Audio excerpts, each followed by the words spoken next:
Anomaly. Number 1. The Moberly-Jourdain Incident. August 10th, 1901. Versailles, France. Two English academics, Charlotte Ann Moberly and Eleanor Jourdain, visit the Palace of Versailles as tourists. Both are educated, respectable women. Moberly is the principal of St. Hugh's College, Oxford. Jourdain is the vice principal. They decide to visit the Petit Trianon, Marie Antoinette's private retreat on the palace grounds. While searching for the building, they become disoriented in the gardens. This is where it gets strange. As they walk through the gardens, both women notice the atmosphere change. Everything becomes oddly still. The colors seem flat, almost dreamlike. An oppressive feeling settles over them. They encounter several people in period costume. At first, they assume these are palace workers or historical reenactors. But the clothing seems too authentic, too detailed, and the people don't acknowledge them. They pass a woman sitting near a cottage, sketching. Moberly later describes feeling an overwhelming sense of depression and unease. The woman's clothing and hairstyle appear to be from the late 18th century. They continue walking and encounter two men in long grayish-green coats and small three-cornered hats. The men give them directions to the Petit Trianon. Their accent is strange, old-fashioned French. As they approach a bridge, they see a man with a pock-marked face wearing a cloak and a large hat. He has a repulsive, evil expression. Both women feel intense fear and revulsion. Then they encounter a running man who appears suddenly, wearing period costume. He directs them to the house. Finally, reaching the Petit Trianon, they see a woman in an old-fashioned summer dress sketching on the terrace. She turns and looks directly at them. Her face is clear, distinct. Later, Moberly will become convinced this woman was Marie Antoinette herself. The moment passes. The oppressive atmosphere lifts. Everything returns to normal. They continue their tour, confused, but not yet realizing anything truly strange has occurred. It's only later, when they compare their experiences, that they realize what happened. They both saw the same people, felt the same atmosphere, experienced the same temporal displacement. They had somehow walked into the past. Over the next several years, they conduct extensive research. They discover that the locations they visited match the layout of the gardens in 1789, not 1901. The gardens had been redesigned multiple times in the intervening century. The paths they followed didn't exist in the modern era. They find historical records describing people who match those they encountered. The woman sketching might have been Marie Antoinette, who was known to sketch at the Petit Trianon. The date they visited, August 10th, has historical significance. On August 10th, 1792, the royal palace was stormed, and Marie Antoinette's world collapsed. The pock-marked man with the repulsive face matches descriptions of the Comte de Vaudreuil, a member of the court known for his unpleasant appearance and controversial reputation. The men in gray-green coats match the uniform of the Swiss Guard, who protected the palace. Every detail they remembered corresponded to historical fact. Details they couldn't have known. Details that weren't in any guidebook. Moberly and Jourdain published their account in a book titled An Adventure in 1911 under pseudonyms. The book causes a sensation. Some believe them. Many mock them. Skeptics propose various explanations. Mass hallucination, false memories, an elaborate prank by locals in period costume. But none of these explanations account for the accuracy of the historical details or the fact that the garden layout they described didn't exist in 1901.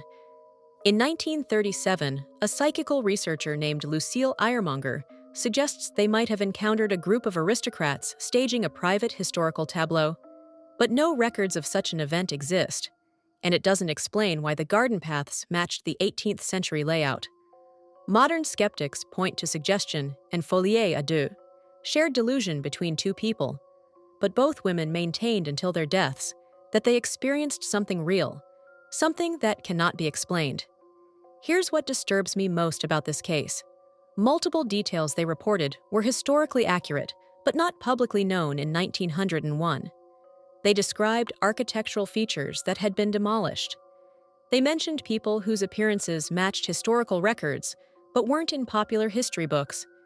Either they conducted impossibly thorough research to create an elaborate hoax, which seems out of character for two respected academics with nothing to gain, or they genuinely experienced a time slip. A moment when the boundaries between past and present dissolved. Could August 10th be significant? Was the emotional intensity of that date in 1792 somehow imprinted on the location? Did Moberly and Jourdain tune into a psychic recording of the past, or did they literally walk through time? The Moberly-Jourdain Incident remains one of the most documented and investigated time slip cases in history, and it's never been definitively explained. Time anomaly number 1. Verified but unexplained. Moving to time anomaly 2. Time anomaly number 2. The Philadelphia Experiment time shift. October 28, 1943. The Philadelphia Naval Shipyard. According to multiple witness accounts, the U.S. Navy conducted a secret experiment that resulted in one of the most disturbing time anomalies ever documented. The official story? The experiment never happened, but the evidence suggests otherwise. The USS Eldridge, a destroyer escort, was allegedly equipped with experimental electromagnetic equipment designed to make the ship invisible to radar. The project was part of degaussing research to protect ships from magnetic mines. When the equipment was activated, something went catastrophically wrong. Multiple witnesses reported seeing the ship disappear in a green fog. Not just from radar. Completely disappear. Vanish from physical reality. Then, according to reports, the ship reappeared briefly in Norfolk, Virginia, over 200 miles away. For several minutes, crew members from other ships in Norfolk Harbor clearly saw the Eldridge materialize, then vanish again. The ship then rematerialized back in Philadelphia, but the crew had experienced something impossible. Some crew members were found fused into the ship's metal hull. Their bodies merged with steel bulkheads and decks. Others were discovered embedded in the floor, their molecular structure somehow combined with the ship itself. Several sailors had gone insane. They babbled about being in two places at once, about seeing themselves in multiple time frames, about experiencing past, present, and future simultaneously. But here's the detail that suggests time displacement rather than just spatial teleportation. Crew members reported experiencing different durations of time. Some said they were gone for hours. Others said it was only seconds. The ship's clocks showed different times than the clocks in Philadelphia, suggesting temporal as well as spatial displacement. One crew member, Carlos Allende, later wrote letters to astronomer and UFO researcher Morris K. Jessup describing the experiment. Allende claimed he witnessed the event from a nearby merchant ship. He described sailors who could walk through walls, who phased between visible and invisible states, who existed partially in other dimensions. The Navy officially denies the entire incident. They say the USS Eldridge wasn't even in Philadelphia on October 28th. Ship logs show it was conducting sea trials near the Bahamas, but researchers have found discrepancies in those logs. Time gaps, unexplained periods where the ship's location wasn't recorded, and multiple sailors from other ships have given testimonies that corroborate parts of the story. Dr. Franklin Rino, a physicist allegedly involved in the project, claimed in a deathbed confession that the experiment did occur. He said the goal was invisibility, but they accidentally discovered how to manipulate spacetime. The electromagnetic fields they generated created a warp in local spacetime, causing both spatial and temporal displacement. He described crew members experiencing temporal disorientation. They saw themselves at different ages. They witnessed events that hadn't happened yet. They experienced psychological breakdown from perceiving time non-linearly. The crew was debriefed and sworn to secrecy. Most were discharged with psychological disabilities. The official explanation? Combat stress and PTSD. But their symptoms didn't match typical combat trauma. They matched temporal displacement syndrome, a condition that shouldn't exist.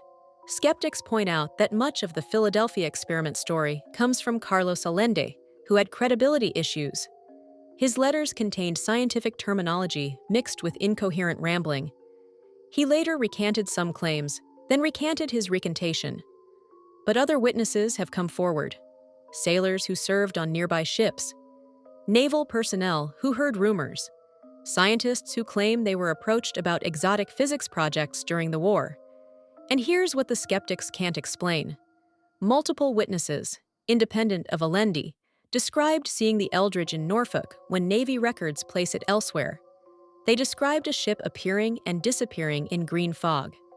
During World War II, the Navy was conducting research into electromagnetic technologies, degaussing, radar invisibility. These programs are documented. What if one experiment went further than intended? Einstein's unified field theory was being studied, attempts to unify gravity and electromagnetism. What if the Navy accidentally created a space-time warp? What if they discovered how to manipulate time, but couldn't control it? The psychological symptoms reported by crew members match descriptions of temporal perception disorder, seeing multiple time frames simultaneously, experiencing nonlinear causality. These aren't symptoms of any known psychological condition. They're symptoms of time displacement. In 1984, a man named Al Bielek claimed he was on the USS Eldridge during the experiment. He described jumping off the ship during the event and landing in the year 1983. He said the jump through time created amnesia, which is why he didn't remember until years later. Bielek's claims are widely dismissed, but he described technical details about the experiment that weren't publicly known. He drew diagrams of the electromagnetic equipment that matched classified Navy research. Was the Philadelphia experiment real? Did the USS Eldridge actually disappear and reappear? Did crew members experience time displacement? The official answer is no, but too many witnesses have described the same events. Too many details corroborate across independent accounts. And the Navy's reaction, immediate denial followed by classification of all related research, suggests they're hiding something. If the Philadelphia experiment happened, it proves time is not fixed. It proves space-time can be manipulated.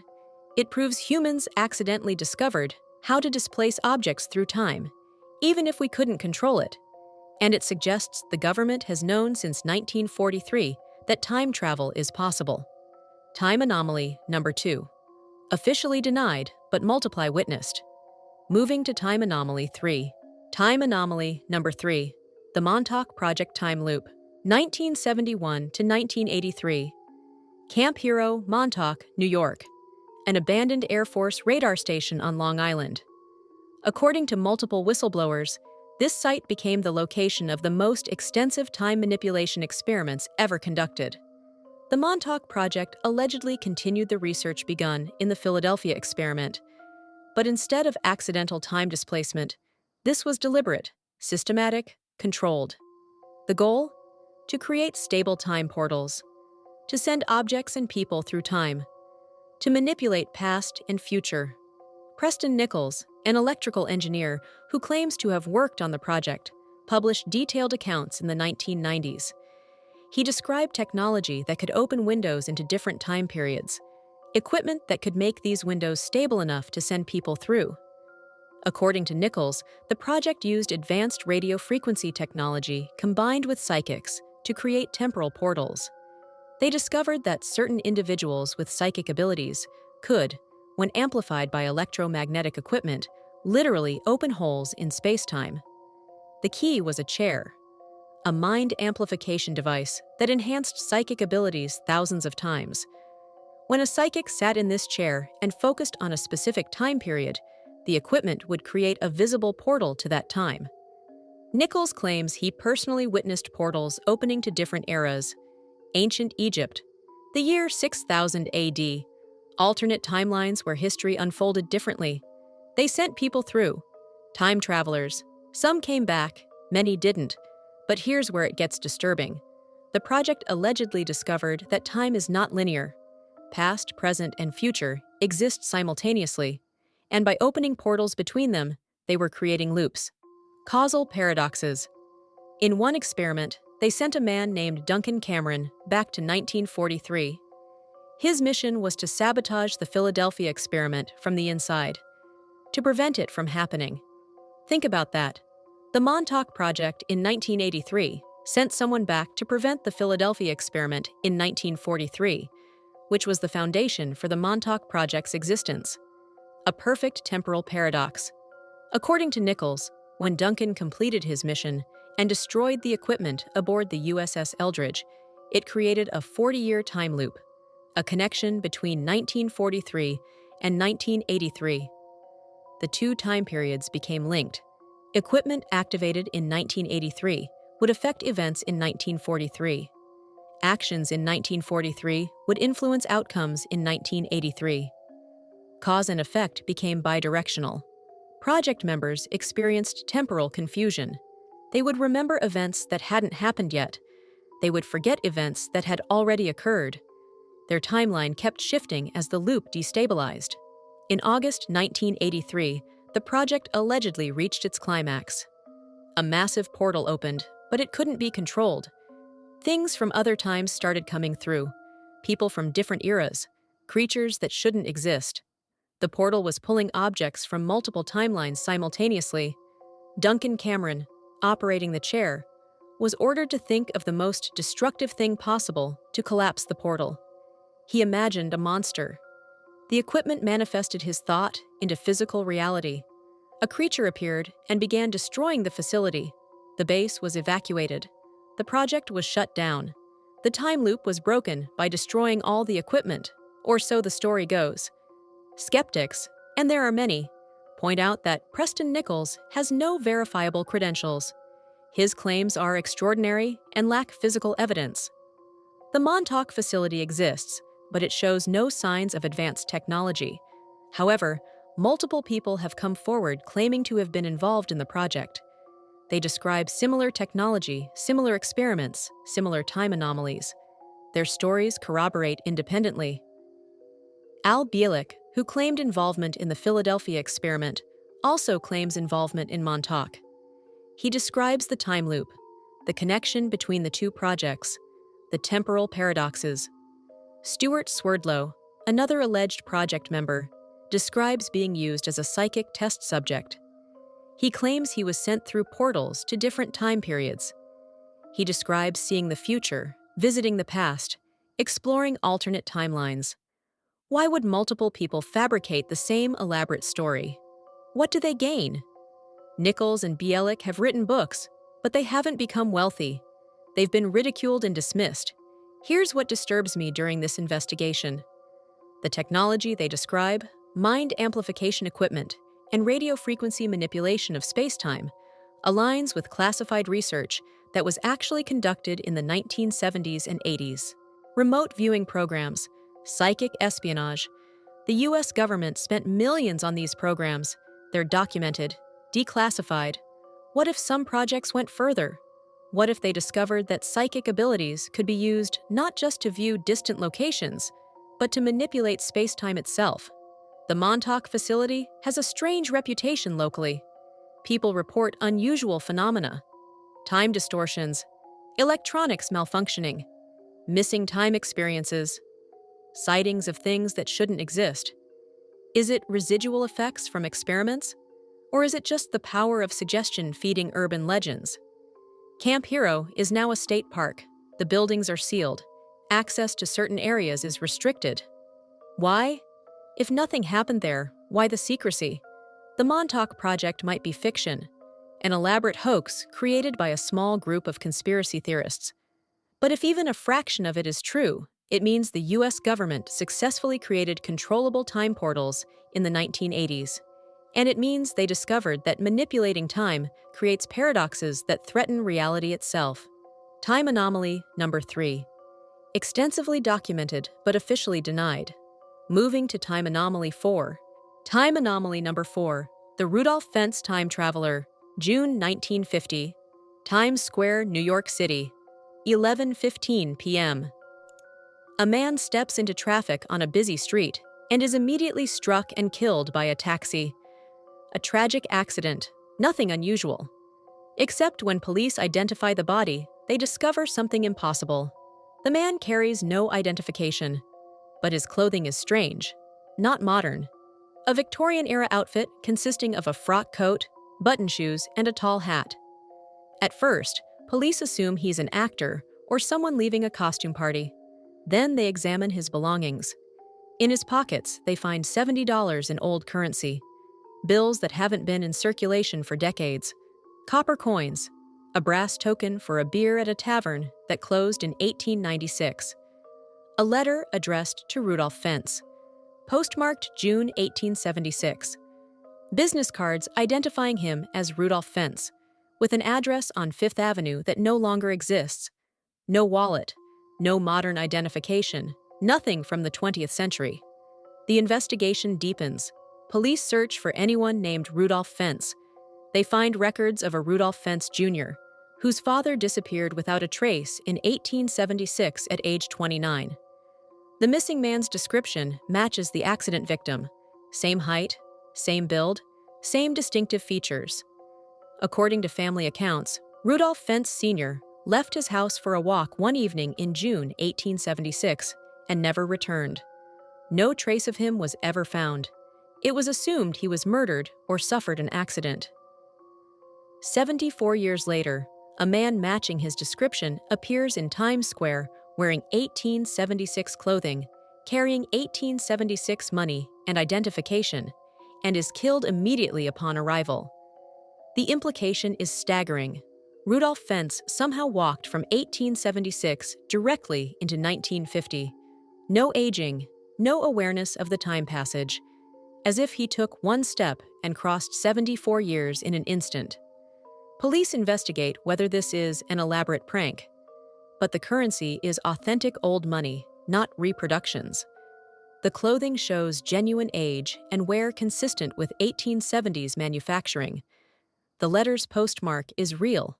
The Fentz family confirms that their ancestor disappeared under mysterious circumstances in 1876. The description matches. The details align. But here's the disturbing part. Witnesses at the scene describe the man as looking confused and terrified. He was staring at the surroundings in absolute shock. The buildings, the cars, the lights, everything. He stepped into traffic not out of carelessness, but because he didn't understand what cars were. He was backing away from something, looking around in panic, and stepped into the street. One witness said the man was muttering something about, "Where is everyone?" and "What happened to the horses?" The taxi driver reported that the man looked directly at the car, but didn't react defensively. It was as if he didn't recognize the danger, as if he had never seen an automobile before, because he hadn't. In 1876, cars didn't exist. The official police report concludes the case is unsolved. The man's identity couldn't be definitively confirmed. The circumstances were too bizarre to explain conventionally. Over the years, researchers have tried to verify the story. Some claim it's an urban legend with no factual basis. They point out that no contemporary newspaper accounts mention the incident, but others have found references in police archives. The case file exists. The details are documented. In 2002, researcher Chris Aubeck investigated the story extensively. He discovered that the tale was first published in a science fiction magazine in 1951, just 1 year after the alleged incident. Skeptics say this proves it's fiction, but believers argue the opposite. Maybe the science fiction story was inspired by the real incident. Maybe the author heard about the case and fictionalized it. The original magazine story by Jack Finney presents the Fentz case as a documented example of time travel. Finney claimed he based it on real police files. Did he? Or did he create it entirely? What's undeniable is that the story contains details that suggest inside knowledge: the specific streets, the description of police procedures, the mention of old currency types. These details are accurate for the time period. If it's fiction, it's extraordinarily well-researched fiction. If it's real, it's proof that people can accidentally slip through time. Similar cases have been reported. People appearing in modern times wearing period clothing, confused by their surroundings, carrying outdated currency. Most are dismissed as pranks or psychological episodes. But what if some are real? What if there are thin places in time, moments where someone from the past can accidentally step into the future? The Rudolph Fentz case asks us to consider a disturbing possibility. Time might not be a barrier. Under certain conditions, at certain locations, it might be possible to cross from one era directly into another without traversing the years between. And if you do cross, if you accidentally step from 1876 into 1950, you'll arrive completely unprepared for what you find. Confused, terrified, vulnerable. Rudolph Fentz, if the story is true, walked into the future and was killed within minutes because he didn't understand the world he'd entered. How many others have made similar journeys and met similar fates? How many unexplained deaths might actually be temporal displacement accidents? The Rudolph Fentz case remains one of the most famous time travel stories ever documented. Whether it's fact or fiction, it presents a template for understanding what time slip experiences might look like. Time anomaly number 4. Legendary but possibly real. Moving to time anomaly 5. Time anomaly number 5. The Cabin Time Warp Experience. October 2006. A couple, let's call them Sarah and Tom, rent a cabin in Kentucky for a weekend getaway. They arrive Friday evening. They plan to leave Sunday afternoon. A simple, uneventful weekend in the woods. That's not what happened. They arrived at the cabin around 6 p.m. on Friday, unpacked, made dinner, went to sleep around 10 p.m. A normal first evening. Saturday morning, Tom woke up feeling disoriented. Something was wrong.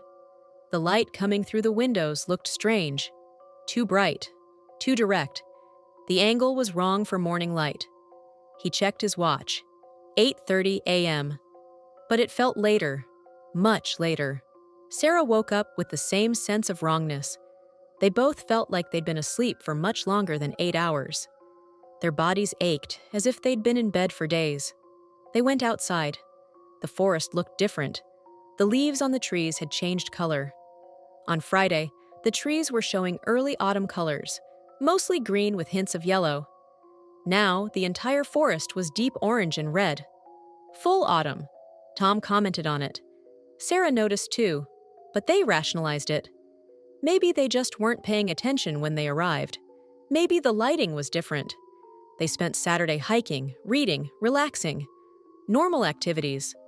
But both felt a persistent sense of temporal disorientation. Time seemed to be moving strangely. Hours passed too quickly or too slowly. They couldn't tell which. That night, they went to sleep around 10 p.m. again. Sunday morning, Tom's alarm went off at 8 a.m.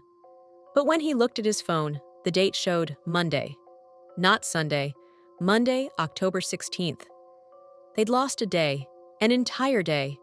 Between Friday evening and Sunday morning, somehow 3 days had passed, not 2. They checked every device. Tom's phone, Sarah's phone, Tom's watch, the cabin's wall clock.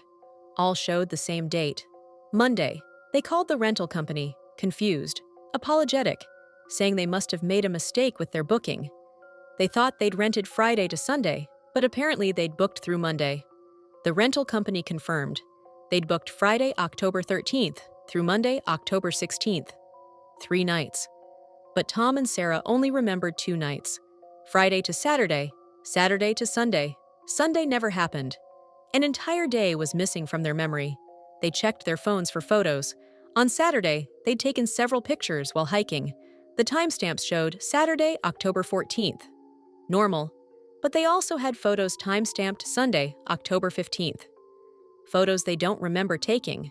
Pictures of the same forest trails. Same cabin. But they have absolutely no memory of Sunday. In the photos from Sunday, the trees show even more autumn progression. Leaves more orange, some starting to fall. The progression is visible. Friday, mostly green. Saturday, orange and yellow. Sunday, deep orange, some bare branches. Monday morning, noticeably more bare trees. The forest changed over 4 days, while they experienced only 2 days of consciousness. They looked at their food supplies. They'd brought enough food for 2 days. When they checked Sunday night, excuse me, Monday morning, the food was gone. Not just what they'd eaten Saturday, all of it. As if they'd consumed 3 days of meals. Sarah's journal showed an entry for Sunday. in her handwriting, describing a hike they took, a bird they saw, dinner they made. She has no memory of writing it. They experienced some kind of time slip. They lived through Sunday, but have no conscious memory of it. Their bodies were present. They ate. They took photos. They wrote journal entries. But their consciousness wasn't there. Or their memories were erased. Or something stranger happened. The cabin itself has a history. The rental company, when pressed, admitted that previous renters had reported odd experiences. Nothing specific, just feelings of disorientation, sense of lost time. One couple claimed they arrived on Friday, and when they left what they thought was Saturday, it was actually Monday. The property is built on land that was once Native American territory. Local legends speak of places where time moves differently, spots where hours can pass like minutes, or days can vanish entirely. Sarah and Tom underwent hypnotic regression to try to recover the missing day. Under hypnosis, Sarah described Sunday from a strange perspective.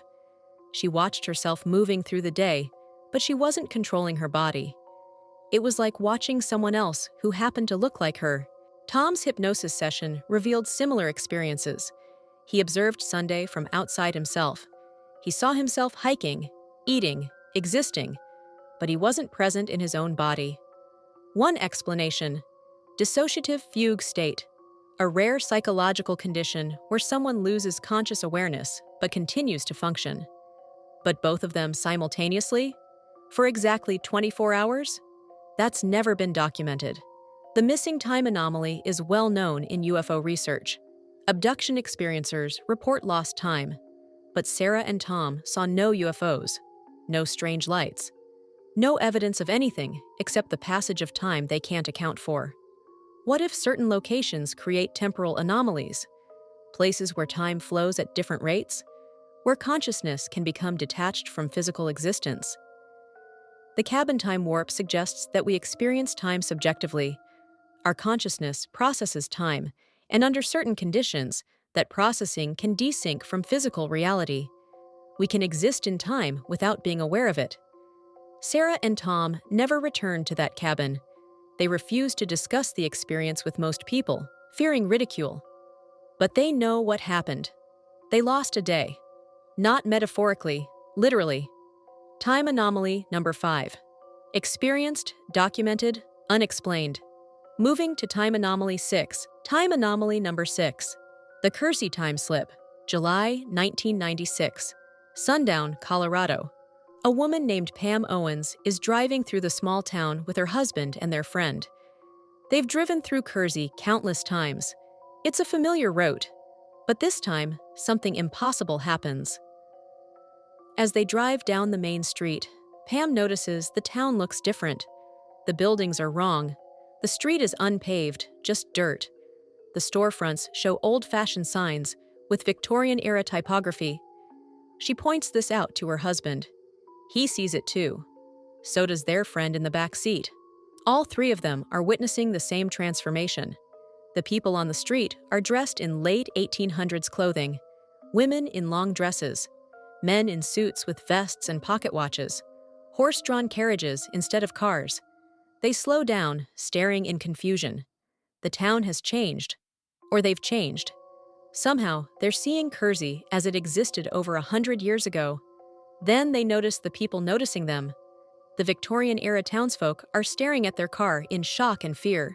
Some point, some back away. One woman screams. Of course they do. From the perspective of 1896 residents, a metal vehicle with no horses is appearing on their street, driven by people in strange clothing. The experience lasts about 15 seconds. Then, like a channel changing on television, everything snaps back to normal. Modern Kersey, paved roads, contemporary buildings, current-day people. All three passengers sit in shocked silence. They turn the car around and drive back through town. Normal, completely normal, no trace of what they just witnessed. Over the next weeks, they investigate. They find old photographs of Kersey from the 1890s. The buildings they saw match the historical photos. The street layout, the storefronts. Everything corresponds to how Kersey actually looked in the late 1800s. They couldn't have known these details. The town's historical society has the old photos, but they're not published widely. The Victorian-era layout was different from the modern town.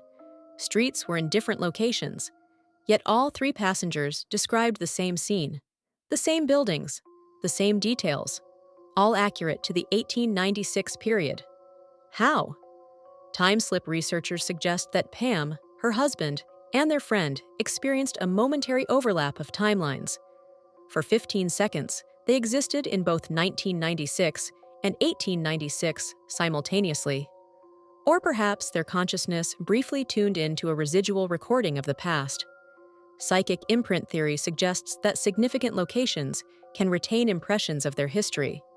Under certain conditions, sensitive individuals can perceive these impressions. But this wasn't a faint impression. It was complete. The entire town transformed, and it was witnessed by 3 people simultaneously. That rules out individual hallucination. The townsfolk in the vision reacted to the car. They saw it. They were frightened by it. This suggests genuine interaction across timelines, not just passive observation. If the Kersey time slip was real, it means past and present can overlap. It means people from different eras can briefly perceive each other. It means time is not as separated as we believe. Pam Owens reported the experience to paranormal researchers. She's given consistent accounts over the years. Her husband and friend corroborate. Their stories haven't changed. No embellishments, no contradictions. Skeptics suggest collective hallucination, perhaps caused by environmental factors like carbon monoxide from the car or unusual electromagnetic fields. But 15 seconds isn't enough time for carbon monoxide effects, and electromagnetic fields don't cause 3 people to hallucinate the exact same historically accurate scene. The Kersey time slip is one of many reported time slip experiences involving vehicles. There's something about driving, about moving through space, that seems to correlate with time anomalies. Perhaps motion through space can, under specific conditions, become motion through time. Perhaps momentum in one dimension can translate to movement in another. Kersey, Colorado has become a pilgrimage site for time slip researchers. People drive through hoping to experience the phenomenon themselves. So far, no repeat occurrences have been documented. Maybe it was a one-time event. Maybe the conditions that allowed it were unique to that moment in July 1996. Or maybe it happens more often than we realize. But most people rationalize what they see rather than accepting the impossible. Time anomaly number 6. Multiple witnesses, historically accurate details. Moving to time anomaly 7. Time anomaly number 7. The Liverpool Time Store, July 1996. Liverpool, England. A couple, Frank and Carol, are shopping on Bold Street. They split up. Frank waits outside while Carol browses in a shop. After a few minutes, Frank decides to catch up with Carol. He walks up Bold Street toward the store. As he crosses the street, he experiences a moment of disorientation. The sounds change. Modern traffic noise fades, replaced by older sounds. Horse hooves, wooden wheels on cobblestones. He looks around. The street has changed. The parked cars are gone. The buildings look older, the way they might have appeared in the 1950s or 60s. The people are dressed in mid-20th century clothing. Frank isn't frightened. He's confused. He continues walking, trying to understand what he's seeing. He notices a store he's never seen before. Cripps, a women's clothing store. The sign is old-fashioned. The window display shows dresses in outdated styles. He looks inside and sees Carol through the window. She's browsing the racks. He decides to go in and join her. But when he pushes the door, everything shifts. The store transforms. Modern. Contemporary. The name changes. It's not Cripps anymore. It's a modern bookstore. Carol is standing there looking confused. "Where have you been?" she asks. "I've been waiting."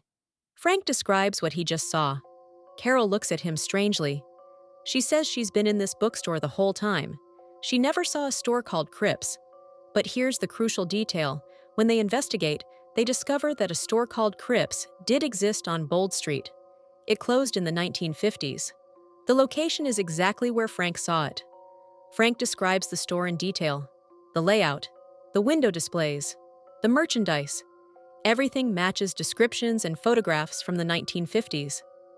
Carol was inside the store, but she experienced it as a modern bookstore.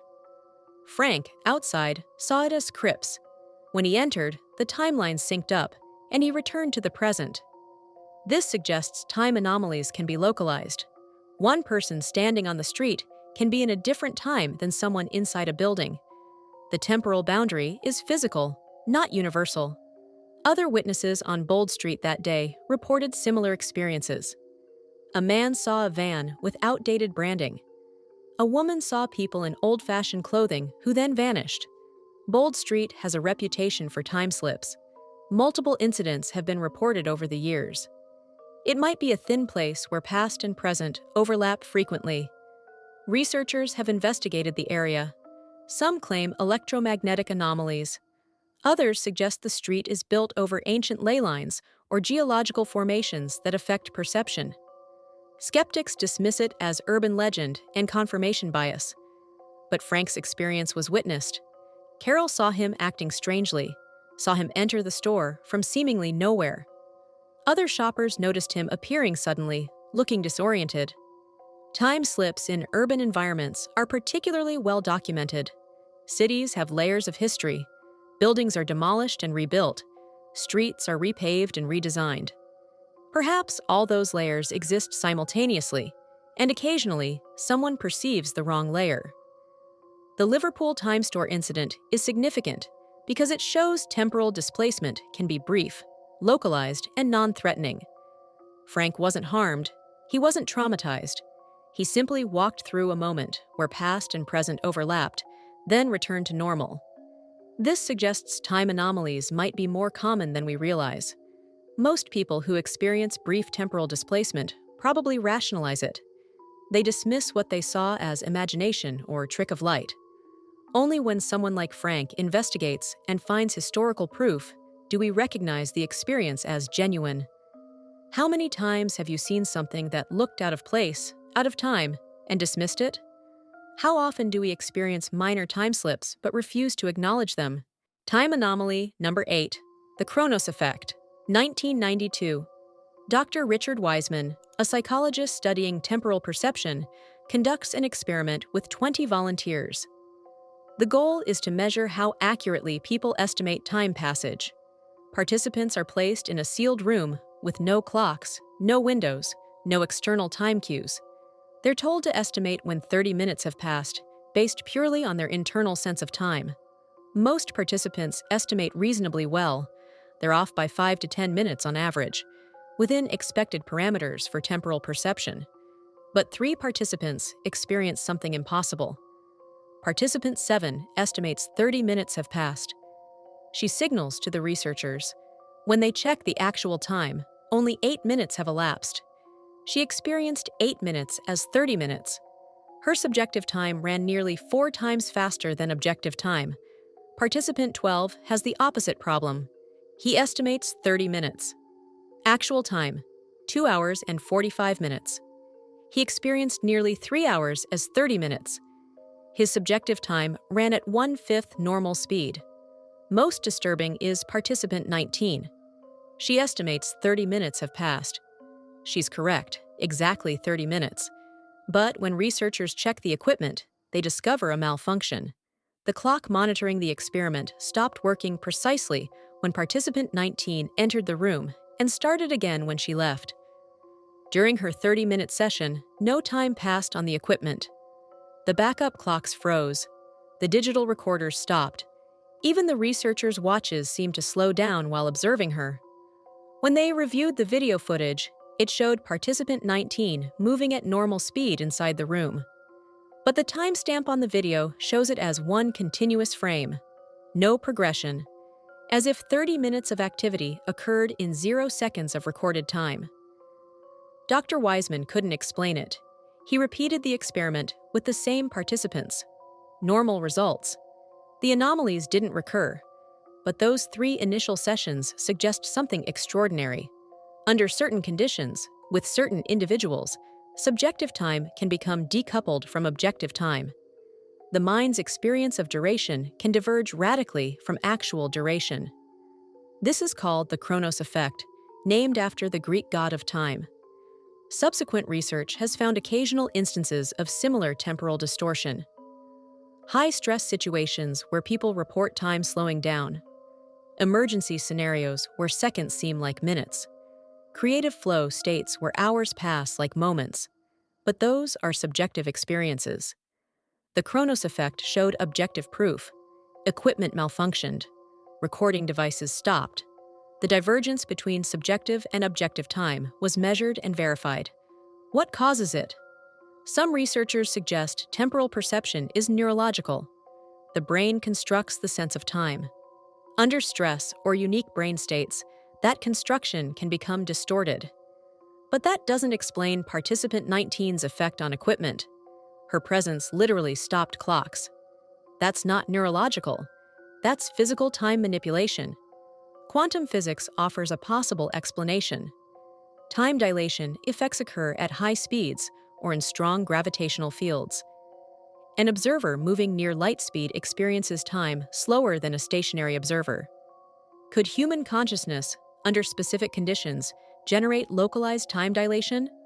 Could the mind create a field that affects how time flows in the immediate vicinity? It sounds impossible, but quantum mechanics suggests observation affects reality. The observer effect. Consciousness collapses wave functions. What if consciousness can also affect temporal flow? The Chronos effect research was never published in mainstream journals. Dr. Wiseman submitted papers. All were rejected. Reviewers said the results must be experimental error or hoaxing. The data still exists. The video footage, the equipment logs showing the time stoppage, the testimony of research assistants who witnessed the anomalies. But because it can't be replicated reliably, mainstream science refuses to accept it. Anomalous results that don't fit existing models are dismissed rather than investigated. Yet the implications are staggering. If humans can, even occasionally, affect the flow of time, it means time is not a fixed external constant. It's a malleable dimension responsive to consciousness. The Chronos effect suggests we all have latent temporal abilities, the capacity to stretch or compress time, to exist at different temporal rates. Most people never activate this ability, but under specific conditions, it emerges. Time anomaly number 9. The missing flight minutes. February 1996. National Airlines Flight 727, traveling from New York to Miami. A routine flight. Experienced crew. Clear weather, nothing unusual. Until the plane lands in Miami 10 minutes early. Not just ahead of schedule. Impossibly early. Air traffic control is confused. The flight plan showed an arrival time of 3:35 p.m. The plane requested landing clearance at 3:12 p.m., 23 minutes early. ATC initially assumes the pilot made a mistake. But the flight log is clear. The plane took off from New York at 12:45 p.m. Flight time to Miami is typically 2 hours and 45 minutes. That puts landing at 3:30 p.m. at the earliest. The plane landed at 3:15 p.m. 2 hours and 30 minutes flight time, 15 minutes faster than the minimum possible time for that route. Impossible, unless the plane exceeded safe speeds. ATC asks the pilot about velocity. The pilot confirms they maintained standard cruising speed the entire flight, never exceeded normal parameters. So where did the 15 minutes go? Or more precisely, where did the 15 minutes not go? The investigation deepens. Flight data recorders show standard speed, standard altitude, standard flight path. Nothing unusual.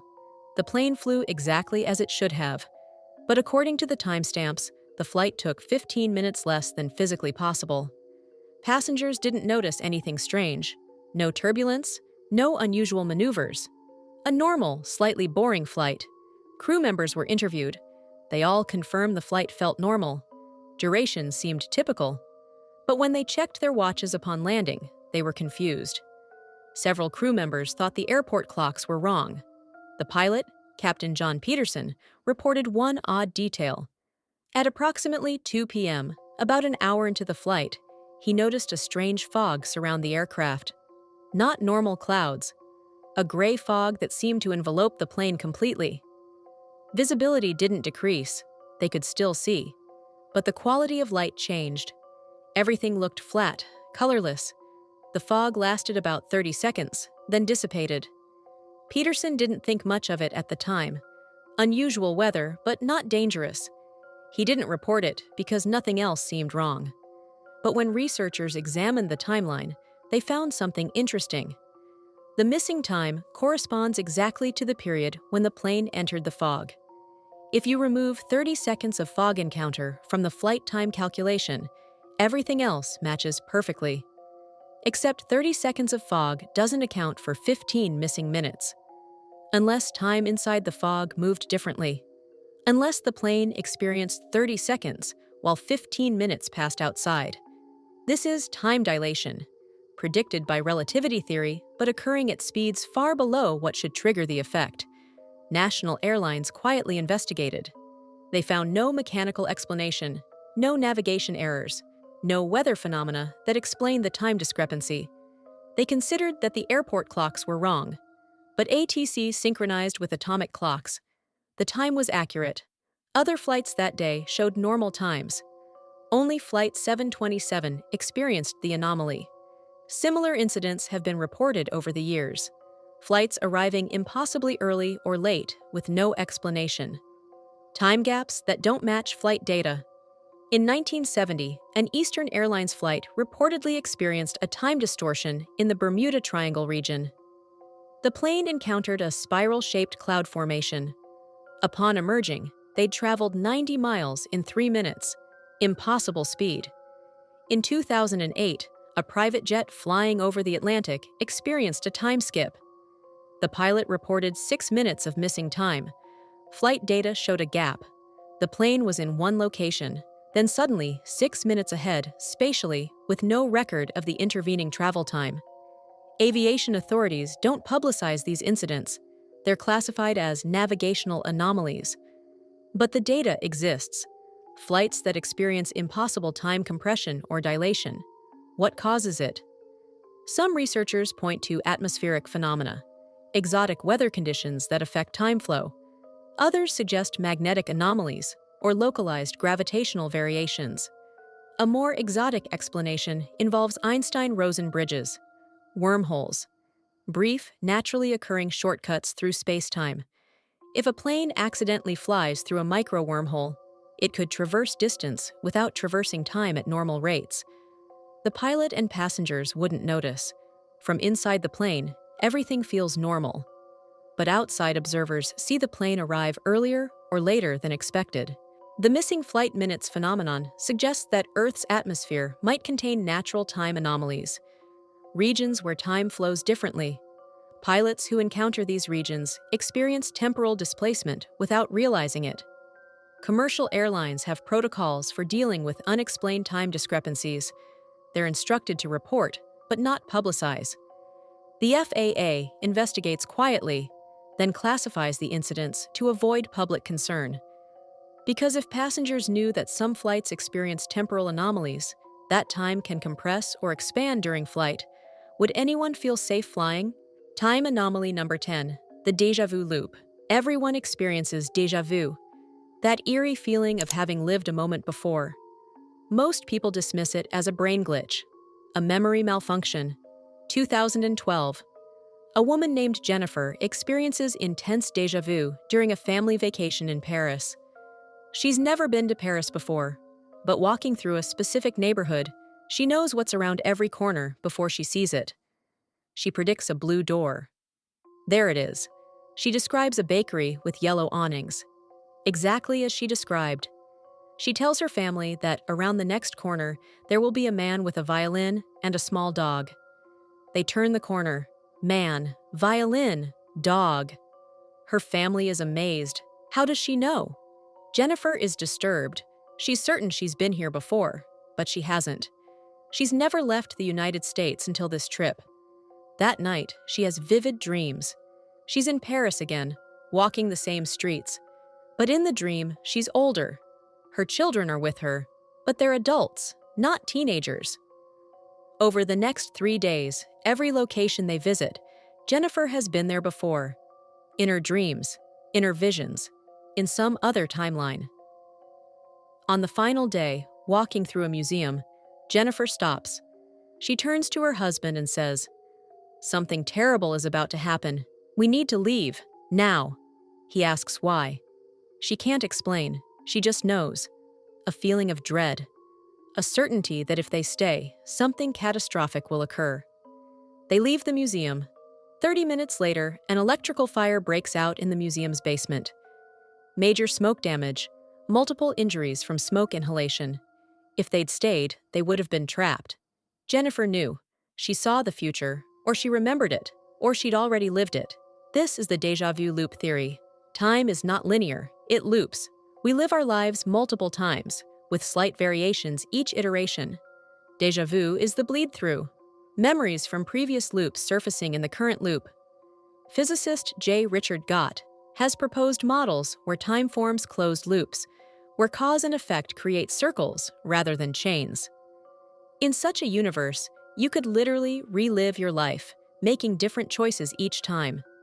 If true, intense déjà vu might indicate moments where the loops are closely aligned, where your current life is following the same path as a previous iteration. The memories from the previous loop become accessible. Jennifer's case is extraordinary because she used her déjà vu predictively. She leveraged her apparent memory of the future to avoid danger. Researchers at MIT have studied the neuroscience of déjà vu.